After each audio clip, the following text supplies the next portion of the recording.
Today we celebrate the feast of St. James the Greater.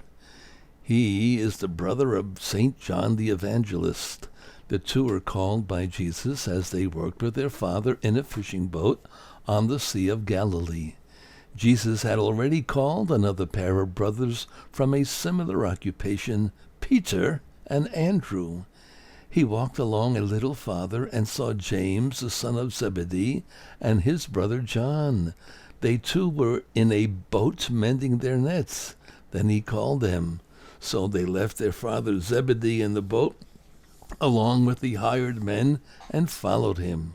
James was one of the favored three, who had the privilege of witnessing the transfiguration, the raising to life of the daughter of Jairus, and the agony in Gethsemane.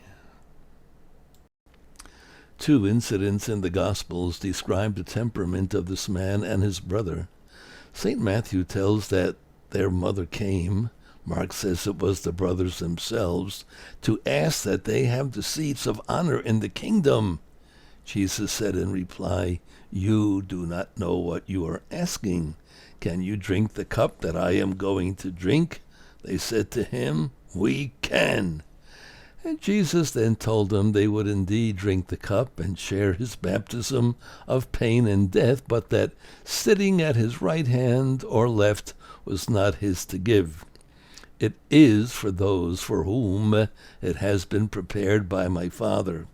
It remained to be seen how long it would take to realize the implications of their confident "we can."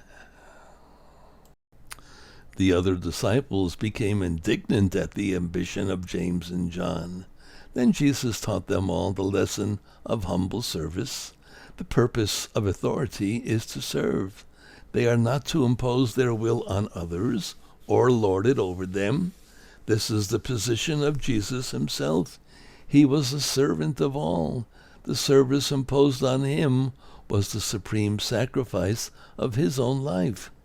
On another occasion, James and John gave evidence that the nickname Jesus gave them, Sons of Thunder, was an apt one. The Samaritans would not welcome Jesus because he was on his way to hated Jerusalem. When the disciples, James and John, saw this, they asked, "Lord, do you want us to call down fire from heaven to consume them?" Jesus turned and rebuked them. James was apparently the first of the apostles to be martyred. About that time, King Herod laid hands upon some members of the church to harm them.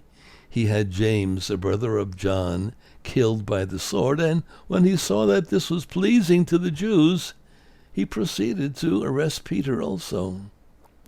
This James, sometimes called James the Greater, is not to be confused with James the Lesser, or with the author of the letter of James and the leader of the Jerusalem community. The way the Gospels treat the apostles is a good reminder of what holiness is all about. There is very little about their virtues as static possessions, entitling them to heavenly reward. Rather, the great emphasis is on the kingdom, on God's giving them the power to proclaim the good news. As far as their personal lives are concerned, there is much about Jesus' purifying them of narrowness, pettiness, and fickleness. St. James the Greater. He's a saint. How about you?